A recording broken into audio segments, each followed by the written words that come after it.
Ndryshimet në kodin zgjedhor dhe mënyra e votimit të diasporës kanë përplasur partitë parlamentare.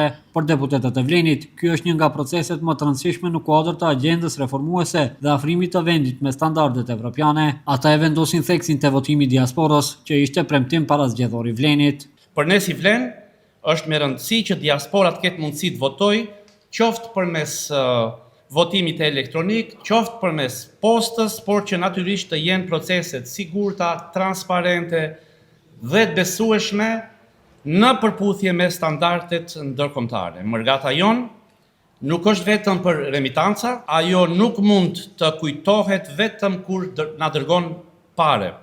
Ajo është pjesë e pandashme e shoqërisë son dhe do e mos duhet të ketë mundësi të jetë pjesë e vendimarrjes. Nga BDI kujtojnë se çdo ndryshim dhe plotësim i kodit zgjedhor duhet të miratohet me konsenzus ndëretnik dhe ndërpartijak. Me keqardhje ju njoftoj se bisedimet e sotme për miratimin e ndryshimeve në kodin zgjedhor dështuan.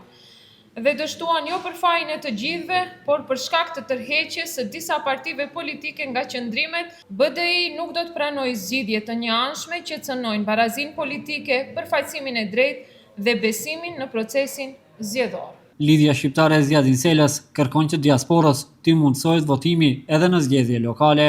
Ju bëj thirrje nëpërmjet kësaj preskonference që gjithë aktorët politik shqiptar të bashkohen te ideja e lidhjes shqiptare për votimin e diasporës pa e hequr edhe nga zgjedhjet lokale. Ndryshimet dhe përmirësimet e kodit zgjedhor aktualisht janë bllokuar përmes amendamenteve në komision, ndërkaq problem për opozitën maqedonase mbetet votimi elektronik i diasporës i kërkuar nga Vlen që në takimin e fundit të liderëve